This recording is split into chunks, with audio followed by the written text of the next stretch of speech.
All right, great. Hi, I'm Vin with Boris FX, and as Ross and Mary were saying, I'm going to be talking a little bit about Boris Continuum Complete version 10. And while we were at NAB, Aaron Sorensen came by and he showed off some amazing Game of War footage that he had been working on from the mobile game, and it features a lot of the effects that are available in BCC 10, and he did some cool work with that. As Ross said, Boris Continue Complete is a collection of about 220 filters and transitions, along with thousands of factory installed presets that plug into most nonlinear editors on the market today, and it's currently available for Adobe, Avid, Resolve, and more hosts on their way. So I'm working in Adobe Premiere at the moment, and what I'm going to do is take you through some of the cool stuff that we have, some new features. We're going to do a quick kind of overview of that. So to get right out of the gate, I'm going to jump in and I'm going to move off of this and into some footage from Game of War. And one of the new features, filters, that is available for Boris Continue Complete version 10 is what's known as a fast film glow.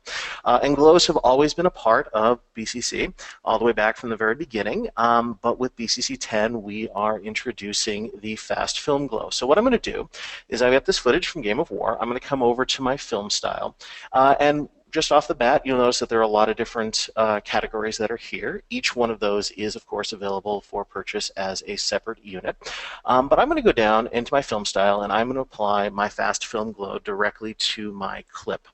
And right out of the gate, we see that there is some nice, glow going on here. You can adjust the intensity and all that. I mentioned that there were thousands of factory installed presets, and to see them I'm going to go into my FX browser, and in the FX browser this allows me to preview on the actual clip itself all of the different filters that are factory installed. So these can be the filters that are installed or ones that I create on my own, and I can certainly compare and contrast them, and so I can see how everything looks across the entire footage.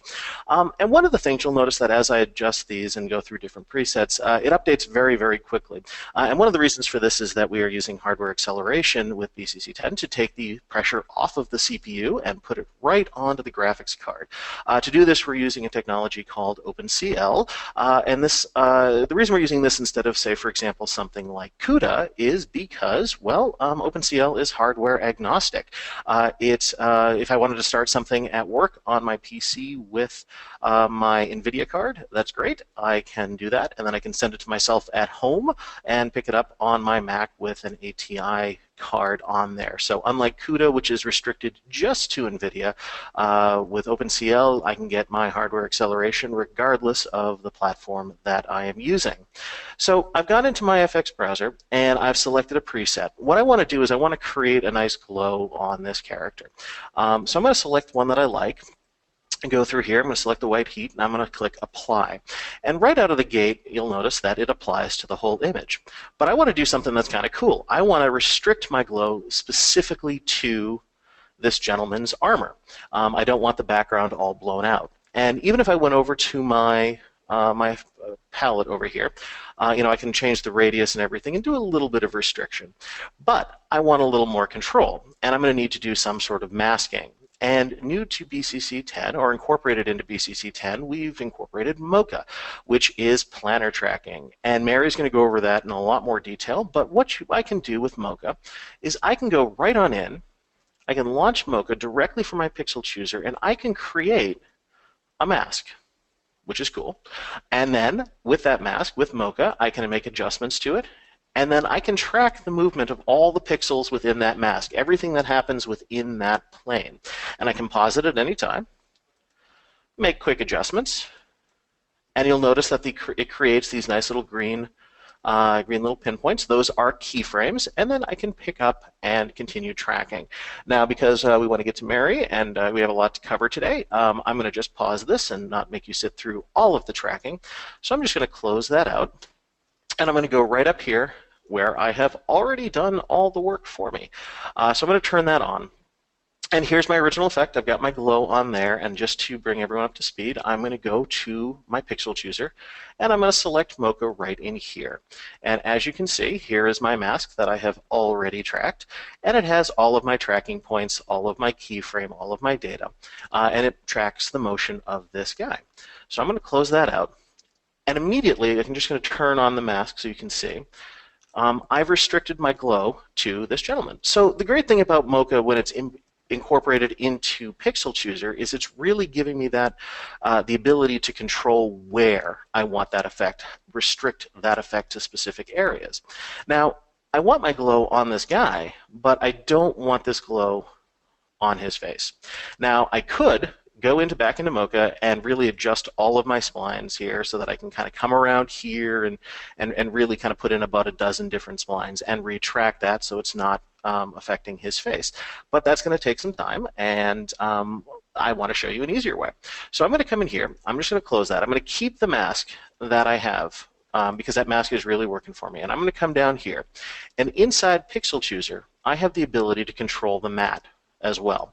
So I can turn this on, and I have a bunch of different ways that I can do this. What I'm going to do is I'm just going to select the specific colors using a key and say, hey, I only want this effect to affect these colors. Now I've already selected them here, but I can go in and make the adjustments and kind of choose where I want that effect to go.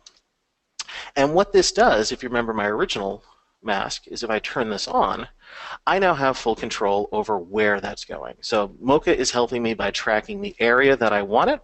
It's saying I don't want it in this background, and then I'm going through the matte and my keying algorithm to say, hey, here I'm going to just kind of smooth out the area and say these are the pixels specifically that I want my effect to apply to. And I can fully adjust this the same way I would any kind of color keying or green screen matte that you do in the past.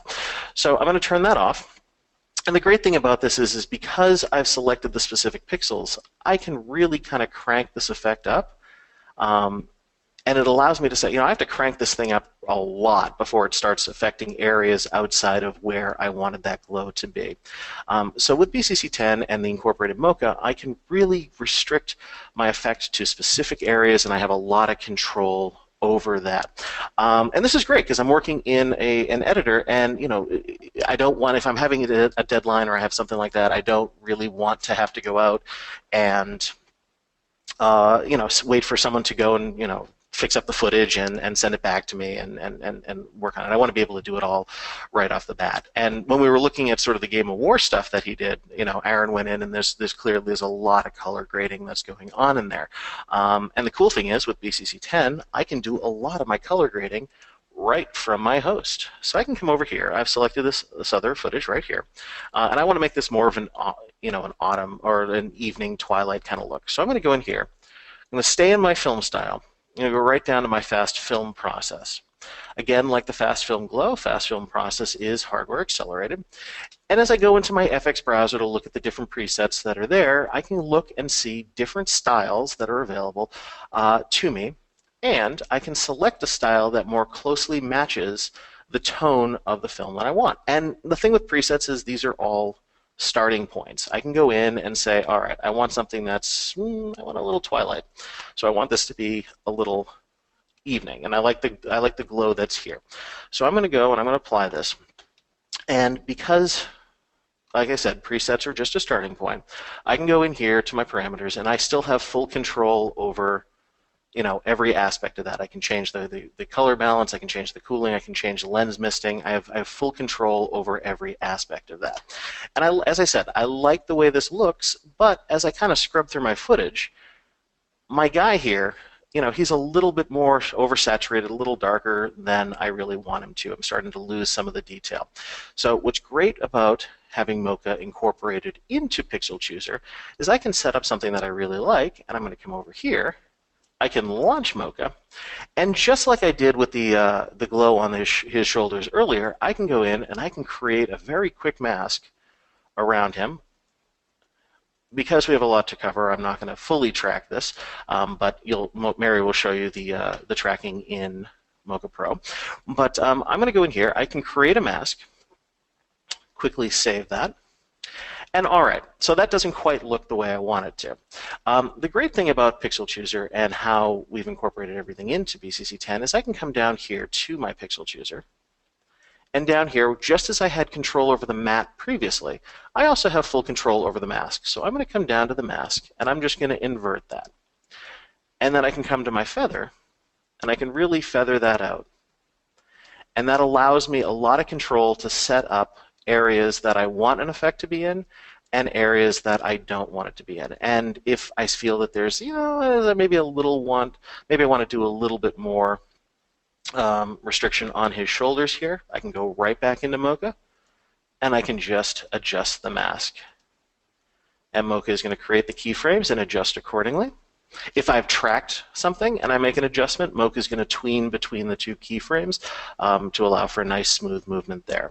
And that really allows me to go in and do some nice color correction and have full control over the area that I want my effect to go to. All right, so in addition to being able to restrict glows and restrict sort of the color correction to areas that I want, something that's new to BCC 10 is what's known as light leaks. I'm just going to come right over here and kind of show that off a little bit. So this is sort of an extreme example, but light leaks are basically light leaking onto the film itself. So I'm going to go over here. It's not really a film style, it's more of a lighting style. So I'm going to come into the light section right down here in my effects panel. I'm going to go down and I'm going to apply light leaks. And right away you start to see that there's some of this nice organic looking glows that are there. Now I'm going to go into my FX browser. And the cool thing about light leaks, there's a couple ways to create them. I can certainly go and do it in camera itself. I can take the lens off the camera, rock it around, let some light leak in there. That's kind of cool. That's kind of permanent. So unless I know what I'm doing, that's going to cause a bit of a problem. I could also go and get some rasterized footage and comp that right on top of my effect. That's really good, but I don't have a lot of control over it. And the great thing is, the thing that I want is I want full control over the look.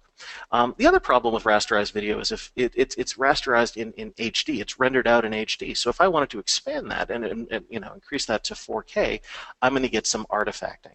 With light leaks in BCC 10, these light leaks are resolution dependent. So I can scale it up as much as I want, and I have full control over it. So I could, again, go to my FX browser, like you see here, and select something that's really dramatic. But I'm going to go and I'm going to select something subtle. We have a little bit of a light leak in this area. So I'm going to go over here. I'm going to click Apply. And like I said, I want some control over that. I want to be able to make adjustments. So with light leaks, I can come in here and I can create up to 4 separate generators and create 4 different light leaks. Change their position, move them around, change the shape and the width. I can increase the size and everything. I can change the color of them. I have full control over each and every light leak that occurs there. That didn't show up as well as I wanted to. Let's close that one out. And I'll come over here. There we go. All right, bring that guy down, and so I can change the shape and the width, kind of scale that up. If I wanted to make an adjustment, like I said, I can change the color. I'm going to go with the golden color. It looks a little bit nicer for me. But I have full control over each light leak, and I can create up to 4 different ones, set them up anywhere I want them, create any kind of shape that I want, really kind of scale that up and get them exactly where I want. But the cool thing is once I've set up each individual light leak, so again, I'm not stuck with something that's rasterized or something that's already on the footage. I can set up 4 separate ones and customize them the way I want. I can then go into my stylized section here, and now I can change them globally. I can affect things, cool things like opacity, exposure, and hue. But I also can come down here, and I have the ability to change the texture mutation, how fast it evolves over the course of the clip. So I can really crank that up, and what that does is that creates something that's really dramatic and flashing around a lot. So maybe it's more of a nightclub kind of light leak there. But for my scene here, I can really kind of tone that down, bring it just down to about maybe about 18. And then what it does is it creates this very nice slow evolution of the effect. And allows me to create something that's very natural for the environment.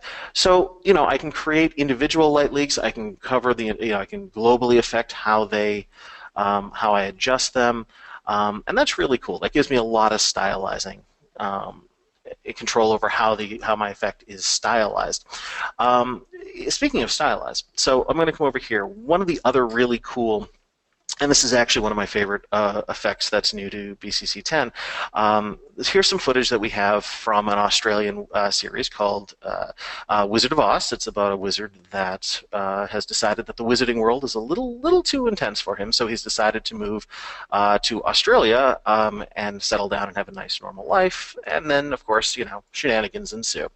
So what I'm going to do is I want to stylize this a bit more. And I'm going to come down here. And this is, like I said, this is one of my favorite effects that is new to BCC 10. I'm going to come down here to my Stylize folder. And just a reminder that each of these little perspective, stylized textures, all that, are available as individual units. But I'm going to come down here, and I'm going to drop right on my clip this brand new effect called Video Glitch. So I drop Video Glitch on, and right out of the gate, you can see that it's creating this really cool artifacting and digital damage, digital distortion that's in there. And let me show you some of what's available. So I'm going to go into the FX browser. And with Video Glitch, I can create chaos, essentially. I can create these really cool video distortions. So I can create like desaturated blocks. I can create sort of a shift and a shake that creates this chromatic aberration. I have a lot of interesting and cool damage effects that are available here. So I'm going to just select one. I like this one where it just kind of shifts and shows a really nice sort of poor signal quality effect. So I'm going to go and I'm going to apply that. And so right out of the gate, let me just move to a frame where we can see this. It's right there. And I can come in here and I have full control over the intensity of that glitch. I can really kind of ramp that up. And just as with the light leaks, I can control the individual aspects of it. So if I've decided, I'd like some block damage in there, I can enable block damage. I can come in here, change the intensity of that, and really kind of ramp things up. Very cool. But here's the thing. No matter how much control I have over the look of the specific damage that's there, by its very nature, a video glitch is random. So it's random chaos that appears on the screen. And if I'm doing something, for example, a music video, or I'm doing a horror film, I'm going to need to have some much more control over that. And one of the things that we can do, by default, when I apply Video Glitch, it's applied in automatic mode, so it'll randomly generate this effect. I can actually go in and set an intensity threshold. And what this allows me to do is to have an intensity trigger threshold. So if I set this to, for example, 20, I can go in here. I can create a keyframe and say, right here at this point, my glitch intensity is at about 10. And if I did that, my glitch no longer exists. I can't see it because it hasn't reached that intensity. So I can create a keyframe at exactly this point here, and I'm going to put this up to 95. And so what that does is that allows me to specifically place that glitch exactly where I want it. So this gives me the control that I need over this chaos. And this is perfect if I'm creating, like, for example, a scary movie, jump scare, or I want to trigger something at a specific point. If I'm not doing a horror movie, and let's say I'm doing something like a music video, incorporated into Video Glitch is we include Beat Reactor, which is a very cool effect. If I toggle this on, what this will allow me to do, just twirl down here a bit, open that up. This actually allows me to select, and I'm going to go to my desktop here, and my presentation, and my footage. I can select an audio file, and as you see here, it creates a waveform on there. And what this will allow me to do is assign very specific parameters to specific areas of the waveform. And of course, you can toggle off the on-screen display of that, but I can come in here, let me select this, and I can move this around and say, hey, I don't want this effect to occur until my music or my audio file reaches this specific point. So not only does an intensity threshold allow me to specifically pinpoint where in a clip that I want my effect to go, I now have the ability to add an audio file and say, hey, here's the specific audio, here's exactly where I want this effect to occur. So in both ways, this allows me a lot of control over chaos, essentially. So you can create some really, really cool effects. And what I did here is if I turn all of this off, I've combined it with scan lines and let's see, we'll turn that off. I've combined it with scan lines and sort of a vignette, so I can create something that goes from being a great news broadcast and then early afternoon, introducing you to your new wizarding friend, or I can turn that on and composite it, and now it is a really bad transmission at the beginning of the zombie apocalypse. You can create some really cool effects there. Heck, I could even put it on a phone with a corner pin, and now this is pretty much the signal that I get anytime I'm trying to watch any video on my phone. So with Video Glitch, you can create some really cool stuff. And we've looked at sort of stylizing stuff. So I've got some glows, I've got I've got the color grading in the Video Glitch.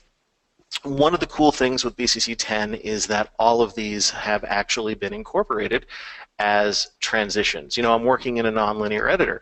I'm going to need to apply transitions. So, with BCC 10, all of these, like the fast film glow that we saw earlier, I can use all of them as transitions. Here is light leaks that we can use, and I've actually come all the way over here.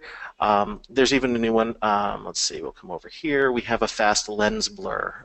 Fast lens blur is both available as a transition and as a filter. And the cool thing about fast lens blur is it does create these nice areas around the specular highlights of an image to create this nice in-camera effect. Also new to BCC 10, we have a nice cross-melt transition. And like I said, like we saw a moment ago, we also have the very cool Video Glitch as a transition. And the cool thing with this is we're dealing with transitions. We're dealing with transitions in a nonlinear editor. And so what I can do is I still want control. And each of these gives me the control of the original effect. So I can go in and I can turn on the block damage. I can change the block damage or the shift or whatever I want there. But these are transitions. So by simply selecting the effect, I still have my on-screen display, and I can adjust the curves and the ease in so that I can say, all right, I want this effect to occur at a very specific moment. I can adjust that, and then I can adjust where the intensity occurs. I can adjust if I can, let me move this out of my way. Come on, Premiere. We're waiting for Premiere to catch up with me this morning. And I can go in there and I can make the adjustments to where it dissolves, when the effect occurs throughout the transition, and I have full control over every aspect of that, which is very handy. So with transitions and glows and stylizing, I can do an awful lot of my color correction, a lot of my effects work without having to send it off to anybody to do that effect work for me. And this is all some of the cool stuff that's available, but it's always fun to do the stylizing and the transitions, but the thing is, when I'm dealing with footage, sometimes I'm going to get footage that needs to be cleaned up. And this is a really, very lovely actress. But as we start to deal with high-definition cameras and 4K, 8K, all those fun things, we're getting cameras that are picking up details in a person's face that perhaps we don't want. Here is actually the original footage. So I'm going to go in. I'm just going to zoom in so you can kind of see here. So again, still a very lovely actress, but the camera has started to pick up fine lines and pores and flaws within the skin. And sometimes that's not stuff that we want to see. The camera is giving us too much information, too much resolution there. So I want to go in and I want to be able to apply digital makeup. And new to BCC 10 is I can come down here and I can come into, let's see, we'll close this out. And I'm going to go into image restoration. And right in image restoration, I have what's known as Beauty Studio. And Beauty Studio allows me to apply digital makeup to an actor.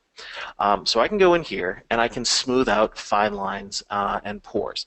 And the way this does this is very similar to the way we did when we were looking at the glow in the gentleman's armor. So I can come down here and I could use our keying algorithm to select the skin tones that I want Beauty Studio to focus on. So I can go in here and I can select the skin tones, and then I'll come up here and I'll look at my mask. And already, you can see from the mask right here that it's going to ignore her hair. It's going to start to ignore her eyes and lips, because these are areas that we want to maintain. We want to keep the sharpness in here. So I can go in and, just as I did before, well, that was a bit extreme. I can go in and fine-tune the different areas that I want to say, hey, stay away from the eyes, stay away from the lips, stay away from the hair. That way, when I apply my digital makeup, it's not going to affect the areas that areas that I don't want. So I'm just going to toggle this.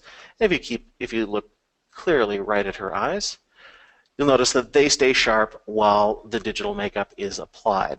And as with every effect that I've talked about before, I have the ability to come in here and go through the smoothing section, and I can adjust how much of that makeup is there, how much of those details, whether they're the smaller details on the pores in the skin or the larger details in the face. And the important thing is that by having all of this control over it, if you apply sort of a blur effect, you can create this weird uncanny valley looking effect where they look as if they're from the movie Surrogates, or you can really crank it up and it turns into sort of that L'Oreal type commercial. That's fine and everything, but the ability to go in and really kind of adjust how much texture is in the skin, because no matter how much makeup you put on, you still want to look human. You still want to be able to have that texture in your skin, and with Beauty Studio, I have full control over that. But the thing is, if we're looking at this actress right here, I sent this footage off and I've restored it and I've applied some makeup and it looks good and I'm very happy with it. But my producer has called me and said, Vin, at this studio, for some reason, we don't ever show beauty marks. So I'm going to need you to remove that beauty mark. If I were working in Photoshop and this were a still image, that wouldn't be a problem whatsoever, because I could just go in there with a Photoshop tool and kind of do a clone stamp and really kind of get rid of that beauty mark.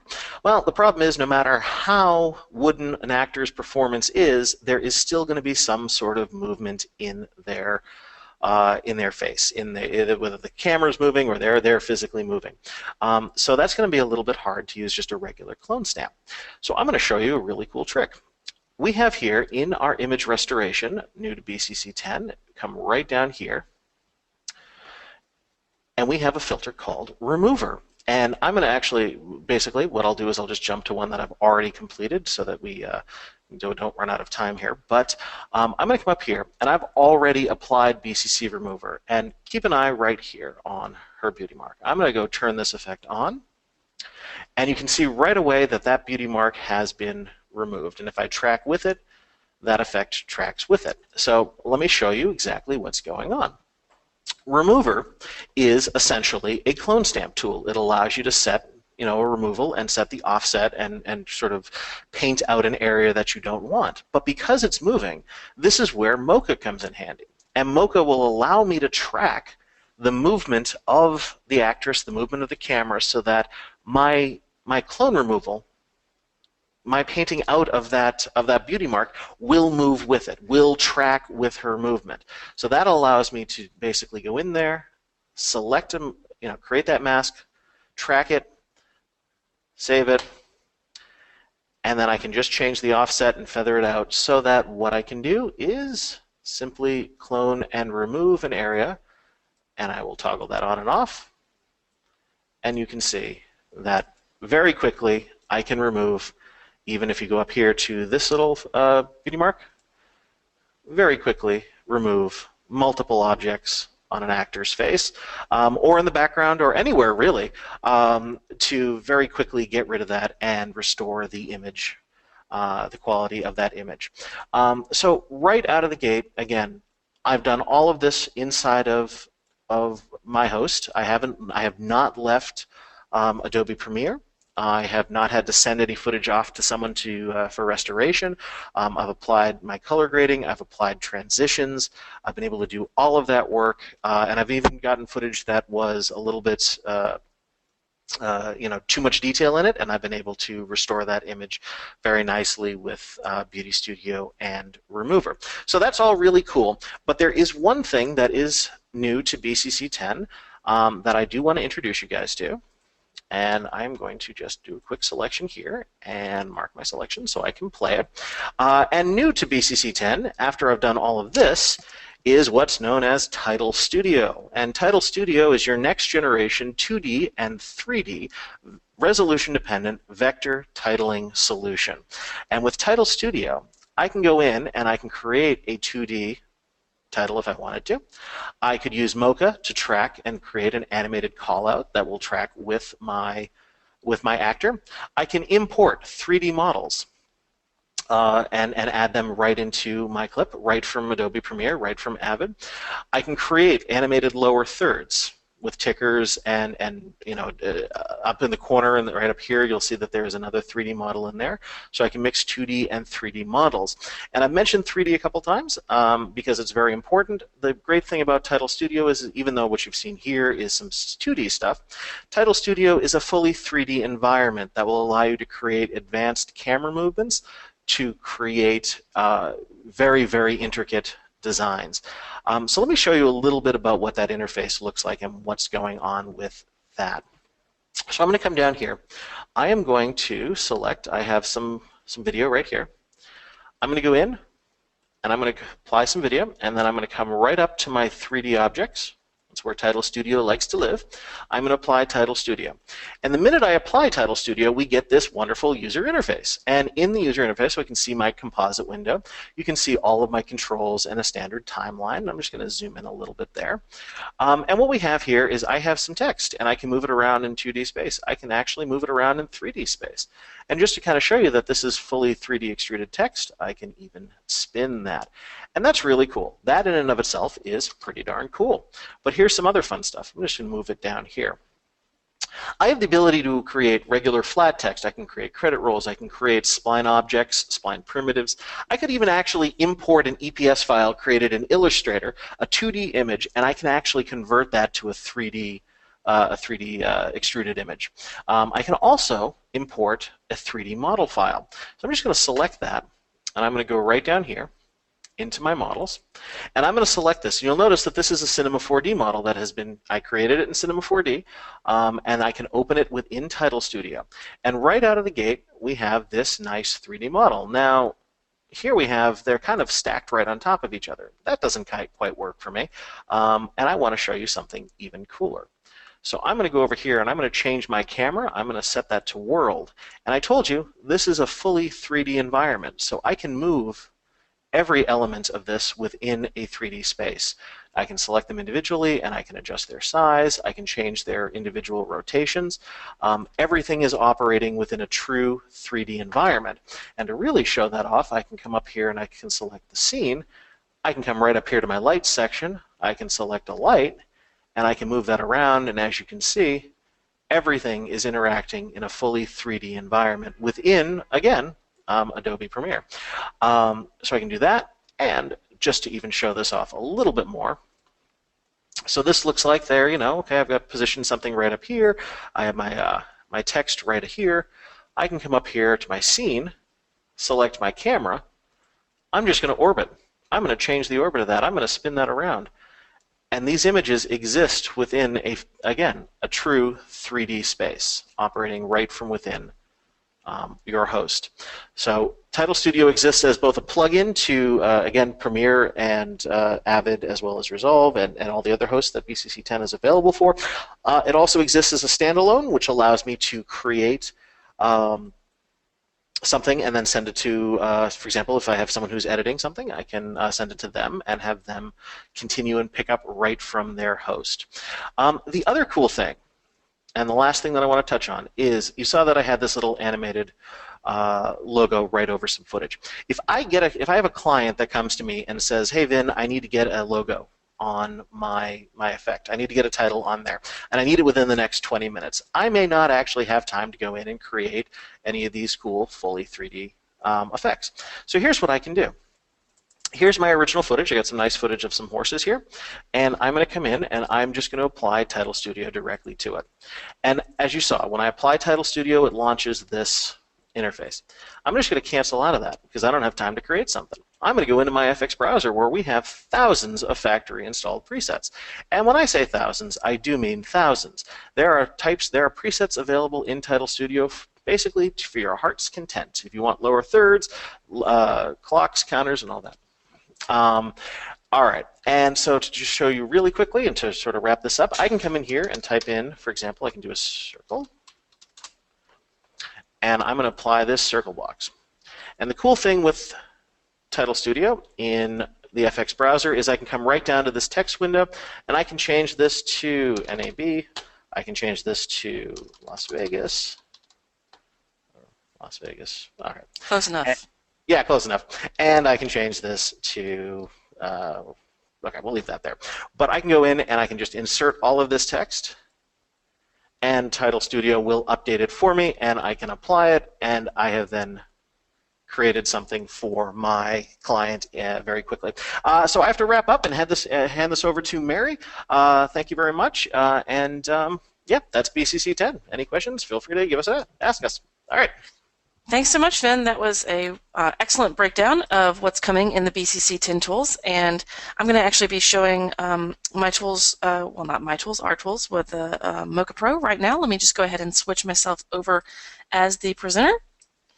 And I just want to confirm something. Were you saying that Title Studio was resolution dependent or resolution independent?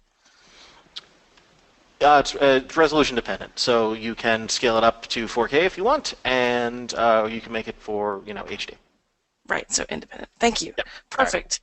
All right, so we're moving on to the Mocha Pro plugin. So one of the things I want to point out to you guys, and you're going to be really excited about this, is that not only is Mocha shapes and tracking part of the BCC 10 tools, but coming new is this Mocha Pro plugin. And the cool thing about this is it's right here in my effects and presets.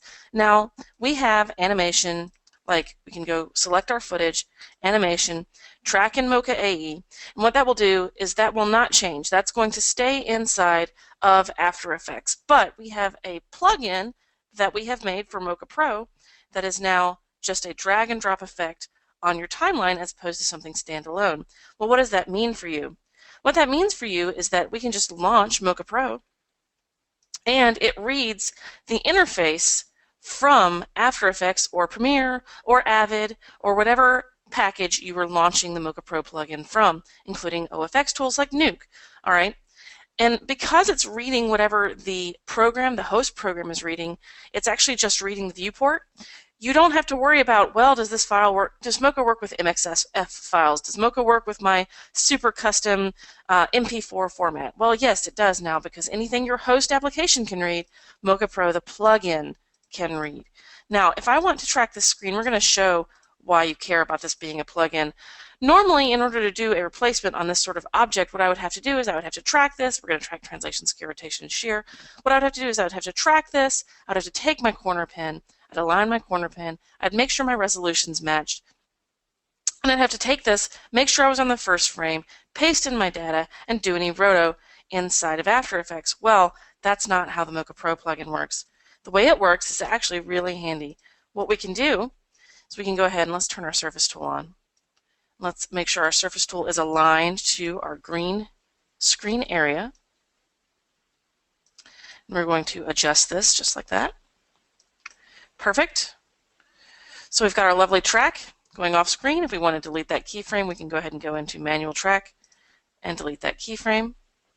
And so now we can actually just go ahead and trim our layer here. So now we've got our lovely track on our screen. What we can do is we can save this now, and I want to make sure in my insert clip I select insert layer, okay? You know, we always have our logo and grid and stuff that you can put on the image, but that's just for checking your track. We can actually go to insert layer, and I can insert a layer from my After Effects comp. Now, the next thing I want to do is I want to go to insert, and I'm just going to go check render motion blur. Now, in the standalone, generally you have to render this, and then you have to go to File, and you have to go to Export Rendered Clip, and you render this out and bring it back into your file. Not so with the plugin. We're going to go ahead and save this and close it. And now, inside of my Mocha Pro plugin, okay, we're going to go further down so you can see. We're going to select Module Renders, check our renders on, our Insert Composite. We're actually going to do an Insert Cutout. And then I'm going to do a phone screen as my insert. So my phone screen is right here. Now, After Effects will render my effect right onto my timeline with motion blur, okay, and my insert. It's really, really easy. It really saves a lot of time. No going back and forth with corner pins, no going back and forth with shapes, no going back and forth with lens data or anything like that. Now, we also have the same rotoscoping tools that you're used to and that you like. We can still paste them in as mocha splines. Now this is a shot from The Wizard of Oz as well. And here's our original. The reason we're doing all of this roto is because we want to be able to put her in front of smoke that we're compositing on the background and blood splatters. So in order to do that, we need to define her. So what we can do is we can actually use the Mocha Pro plugin for that as well. And what I want you to see is that we can launch the Mocha Pro plugin. We've got our lovely roto shapes available right here that we can edit right inside of Mocha. Okay, so if I wanted to change this shape, I could make it just a new keyframe, adjust that shape. It's going to update inside of Mocha. When I save it and I close it, I just go to matte and we apply our mattes. Okay, and in this case, I'm going to do all visible shapes. So now she's still cut out over her background by using the plugin. So same exact tools that you're used to, just an easier interface. Okay, we haven't changed really any of the nuts and bolts, except we have GPU tracking available. I don't know if you noticed, but when I was tracking this phone, it was extremely fast. It's about 3 times faster than it used to be because we're using GPU tracking. Now, let's move on to something a little more complicated. So we have this shot. Now, this shot is actually kind of, let me just turn that volume off, thank you. We have this shot, which is actually kind of a difficult shot to track, and for those of you that don't know why this is a difficult shot to track, let's point that out. So we have here this curved lens distortion on our shot, and for those of you that don't know, a lot of times when you try to track a curved distortion, the closer you get towards the edges, the more warped your object is going to get. Now we need to account for that. So what we're going to do is we're actually going to do all of our tracking and all of our roto for this inside of the Mocha Pro plugin. All right, so let's get started on that. We're going to go to our Mocha Pro insert here that we've made, and I'm going to show you what we've done here. Now, this actually took a little bit longer to track than a 5-minute track, so I just want to show you the technique. So we're going to come in here and we're going to actually do an insert. We're going to turn our render off, and we're going to launch Mocha Pro for a second. Now, it says this host is not set to full resolution. So what does that mean? Well, that's just a warning, okay? And the warning is there for a reason. The warning is there because we are reading this viewport. So if we want to actually track this really accurately, we need to switch this to full res. Okay, so now when we hit launch Mocha Pro, and we'll just do a normal blending mode here, we're going to launch Mocha Pro. What you're going to see, let's just go to our billboard and do an insert layer of none. What you're going to see is that we are loading the entire full res image into Mocha. Now, when I track inside of Mocha Pro and I'm using the lens module, for those of you that have not used the lens module before, let's talk about what it does. What it does is you want to solve it before you do any other tracks, because if you don't, what will happen is when you solve for your lens, any tracks that you have made will be now distorted by whatever distortion you've made from the lens tool. That means it will be offset by whatever your lens distortion is, so you don't want to do that. In this case, I've already tracked this and rotated it, but because we're going to solve in the same frame, we're going to get the same results. What we're going to do is we're going to go to a 1 parameter solve. We're going to just do no distortion right quick, and we're going to locate all of the lines in the scene that Mocha thinks needs to be straight. We're going to use these straight lines, we're saying locate lines, we're going to use these straight lines as a reference point. Okay, so we hit in for new line and we start connecting the dots, and what we're doing is we're actually giving Mocha some reference points of what should be straight. Okay, because Mocha's computer, it's a bit conservative about what it thinks everything straight needs to be. It just looks for any hard edge and says everything has to be straight. Well, no, Mocha, not everything has to be straight. And what we're going to do is we're going to define these 3 lines, because again, computer vision is not there yet where it can just make that choice for me. And then we're going to ask Mocha to distort this according to a certain set of parameters. In this case, it's going to be 1 parameter, because 1 parameter, 1 sphere, that's going to be a single barrel distortion. 2 parameters is 2 spheres, it's going to be a fisheye distortion. Anamorphic is its own weird thing that you will recognize because the image will look like it's sliding across the top a little bit. And then we have the ability to bring in ST maps, okay, from other programs that can read distortion maps like Cinema 4D and Nuke. And then the other cool thing is coming soon, we have Echo Rectangular, but we'll talk about that on another webinar. Now, we're going to go ahead and hit 1 parameter, and we're going to hit calibrate. Now, when I turn my grid on, you can see that it accounts for the distortion of my lens. If I'm not selected on any layers, this is the distortion of my lens. Now when I go to track, we're going to track this sign. I'm sorry, we're going to track this billboard. Now, when we track this billboard, what are we tracking here? I want you to notice this because this is actually a really important concept inside of Mocha.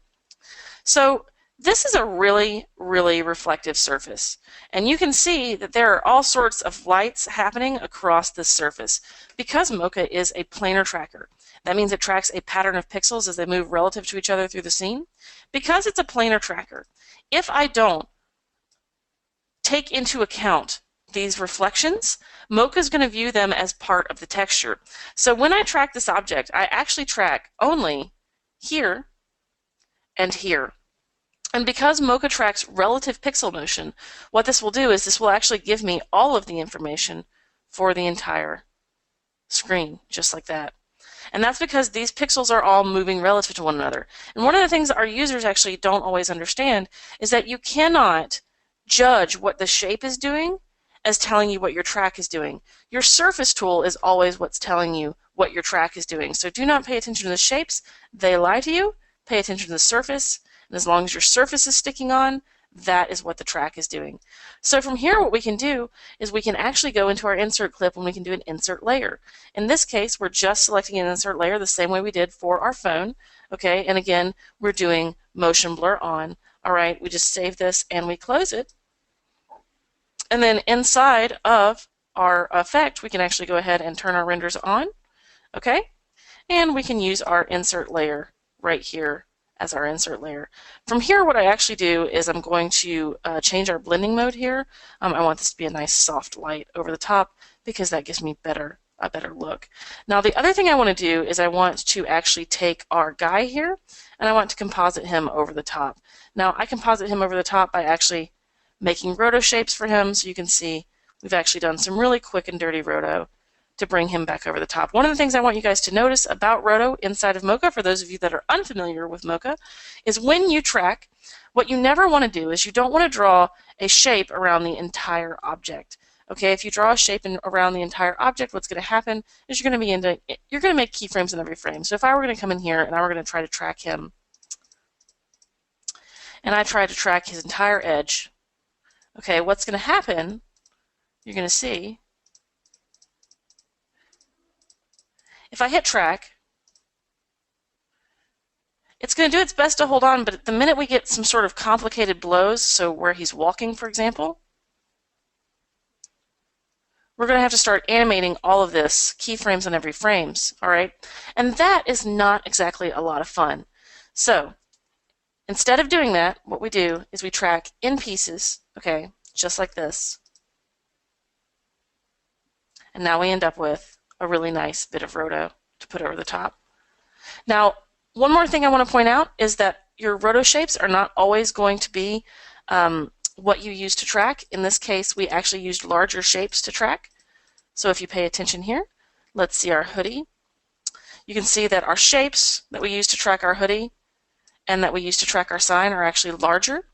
The reason that they're larger is because what that does is it allows Mocha to see the edges of what we're tracking. And when we can see the edges of what we're tracking, we can get a more accurate track. That means we end up making less keyframes when we roto.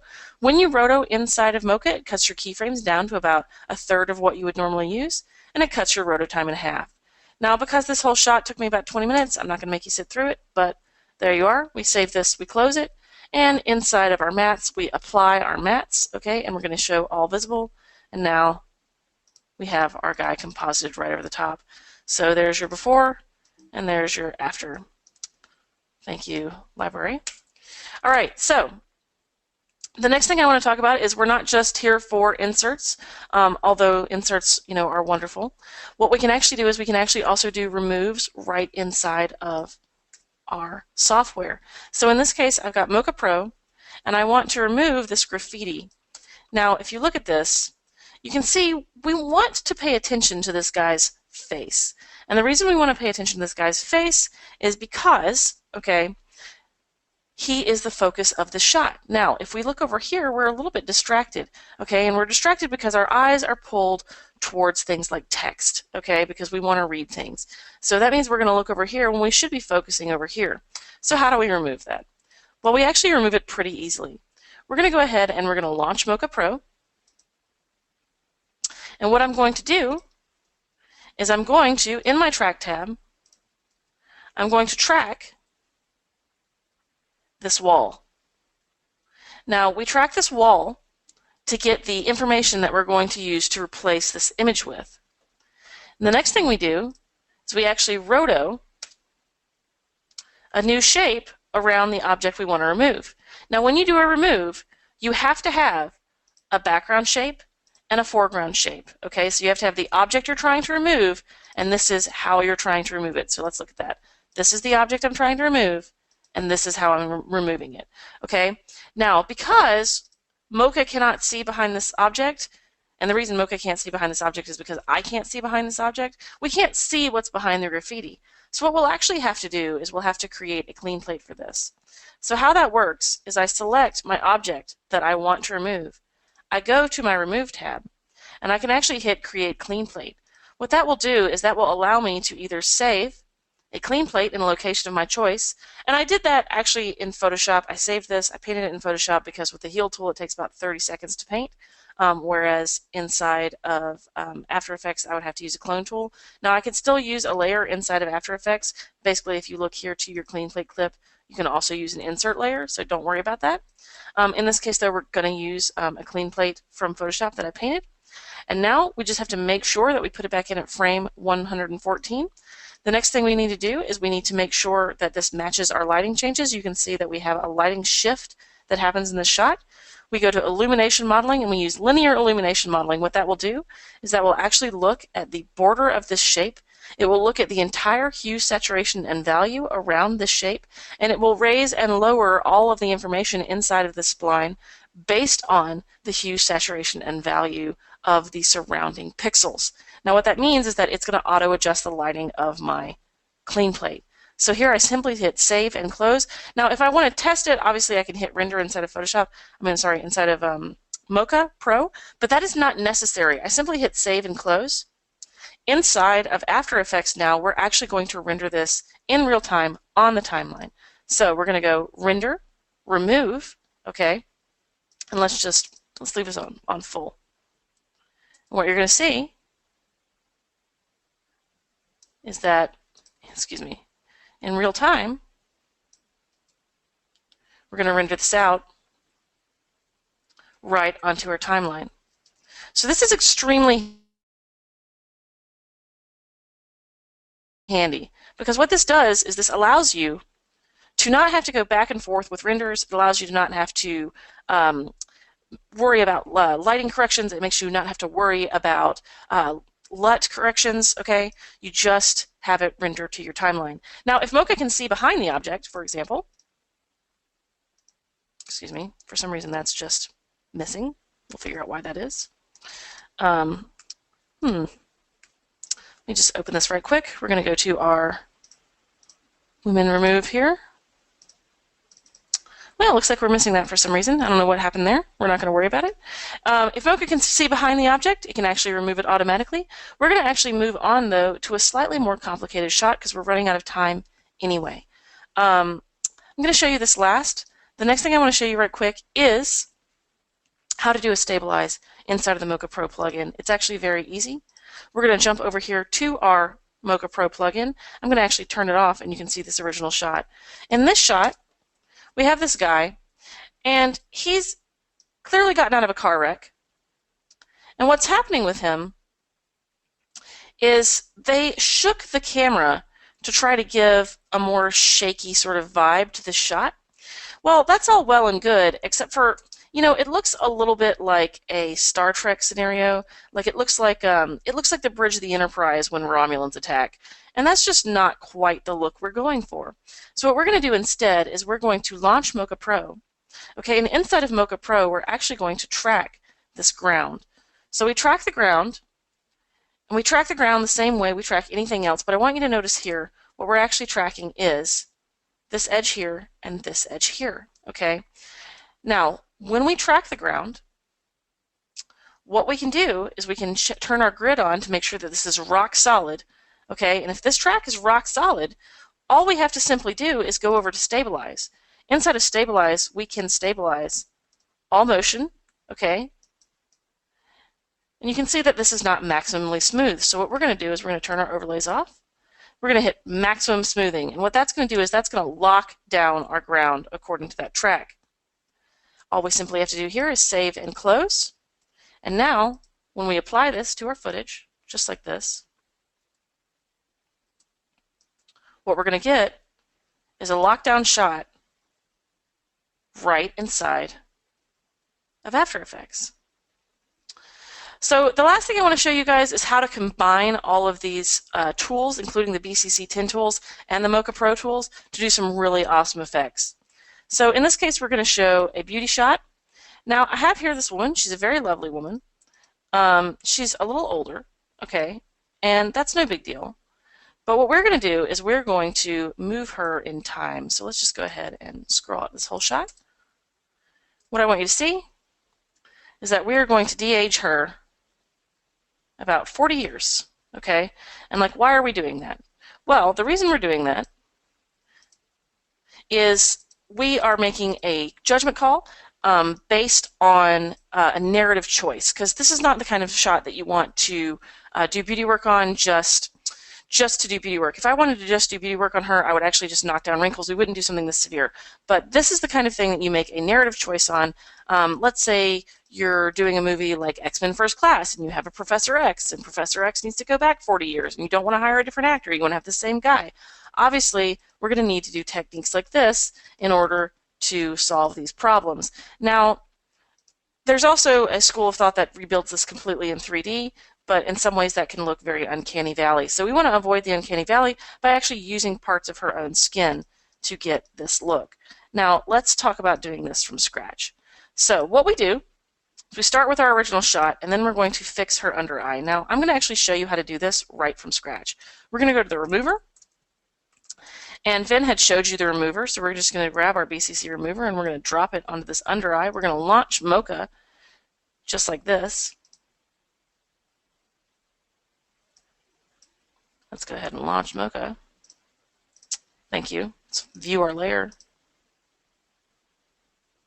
Let's grab this one more time. BCC remover, drag and drop. Here we go. We're going to launch Mocha. There we are. Okay, now once launching Mocha, I can actually track both of her under eyes. So let's just go ahead and show you how we do that. We're just going to draw a shape right around the object that we want to track. And we can either add to the X-spline if we want, or we can make a new layer. It doesn't matter. In this case, I'm going to add to the X-spline. I'm using X-splines so I can relax for a curve or pull tight for corners. We're going to simply track this forward. And again, what I want you to notice is how fast this is, okay? This is super fast. And the reason it's really fast is because, again, we've worked on GPU acceleration. So we're going to go ahead and we're going to stop this. I'm going to actually pick my previous shapes because I'm not going to make you sit through the entire track of that. All right, we're going to save it and we're going to close it. Now, the cool thing about this, let's just go ahead and delete that, is inside of our remover tool, we actually have this offset right on screen. So we're going to take our offset and we're going to just bend our offset down. Okay, the reason we're doing that is we actually want to pull from her same skin. If we just try to clone this from another area, or if we try to blur it out, it's not going to look as good. So we're going to save this from her own skin. Now, the next thing we're going to do is we're going to actually use this thing called the BCC Warper tool, because one of the things that happens to you the older you get is that your cartilage keeps growing, okay, but your bones don't. In fact, if you're a woman, a lot of times your bones shrink because you lose calcium, you get osteoporosis. But in this case, we want to make her nose just a little bit smaller. The reason we want to do that is because, again, her cartilage keeps growing the older she gets. So to make her appear younger, we need to shrink her cartilage. So in this case, we're going to use our BCC Warper tool, and we're using a from shape and a to shape. And so now we can shrink her nose. We can also grow her nose if you're looking for something kind of fun. But in this case, we want to shrink her nose. Okay, we don't want to go too crazy because obviously that's going to look ridiculous. But what we want is we want -36, and that's going to shrink her nose just a little bit. Okay, just not a huge amount, just enough. Now, the next thing we're going to do is we're going to do that same technique with the BCC warp on her mouth. I want you to notice these shapes. I'm actually trying to take this shape and pull it up into this shape. So what we do is we make her mouth just a little bit fuller. Okay, and we make her smile just a little less crooked. One of the things that happens to you again, the older you get, is you start to lose cartilage from your skin. It makes everything sag a little bit. We want to fix that. So the next thing we're going to do is we're going to fix her crow's feet using the BCC remover in the same exact way that we removed her under eyes, just like this, by taking a further down bit of data from her cheeks. The next thing we're going to do is we're going to use mocha shapes. I've just pasted these in using Edit Paste Mocha Mask. Okay, and what we end up with is we're going to do a color correction on her hair to try to increase the contrast and increase the saturation, because again, the older you get, the more gray your hair gets. So we're going to increase the contrast just a little bit. The next thing we're going to do is, the older you get, especially as a woman, in men it seems like you get more eyebrows. If you're a woman, you get less eyebrows and less eyelashes the older you get. It's actually quite irritating. So what we're going to do is we're going to actually we're going to go ahead and fill in her eyebrows just a little bit more. So let's just go ahead and use a solid shape to put just a little bit more eyebrow makeup on her. Okay, and what that will do is that will make her appear a little bit more full eyebrow. The next thing we're going to do is we're going to do a wrinkle knockdown. Now what I normally say not to do is I normally say do not do an overall blur. But because she is so advanced in her years, we're going to have to do an overall blur knockdown, but I want you to notice something. We actually use a lighten layer instead of normal, okay? You don't want to just do a normal blur on top of everything. You end up with a Barbie look. It is not a good look. Okay, so we're going to do a lighten, and what we're doing is we're using Mocha Pro to isolate all of the areas of her face that we want to knock down wrinkle-wise, okay? And then we're adding a box blur on top of that. Now, just because it's fast. The next thing we're going to do is we're going to add a Beauty Studio pass. Now, here's what I want to focus on about that. Let's come down here. Let's do a... Let's just look here on her shoulder. And what I want you to see is how many wrinkles, and she's got little scars, and she's got a lot of detail in her skin that shows her age. Same thing for her pores. The older you get, the larger your pores get. So we're actually going to use a Beauty Studio pass on top of this to actually fix this. All right, so now we're using Beauty Studio, and you can see here's our before and here's our after. All right, the next thing we're going to do is we're going to actually use a mocha shape. Let's just fit this back on the screen. Let's go to half so it'll load a little faster. All right, we're going to just whiten her eyes a little bit using mocha shapes, and we're going to be using a change to color, okay, because again, the older you get, the closer your blood vessels get to the surface of your skin. We're going to bring her irises out using this same mocha technique. In this case, we're going to use brightness and contrast. And then another thing we're going to do is we're going to do a trick, okay? There's a trick that basically all advertisers play on you, and it makes you think that somebody is more interested in you. It makes you think that, you know, maybe it's Maybelline, and that is they actually increase the eye size of most actors, actresses, and talent to actually be about 10% larger than they normally are, and that actually makes you feel like you're engaging more with the person. So we're going to enlarge her eyes just a little bit, and now she's going to appear younger as well, but also a little bit more interested in you. We're going to simply remove her eye wrinkles using the same BCC remover technique we used on her cheeks and under her eyes to smooth all of that out. We're going to add just a little bit of rouge to her face. And then all we're going to do from here is we're going to show you the before and after. So here's our before. Let's just go and fit this to screen. Let's put this on full resolution. So here's our before. And here's our after. And so that's what you can do actually using some very simple effects and very simple techniques. It's just a lot of layers to create a really amazing transformation on your talent using the same simple tools that I showed you today.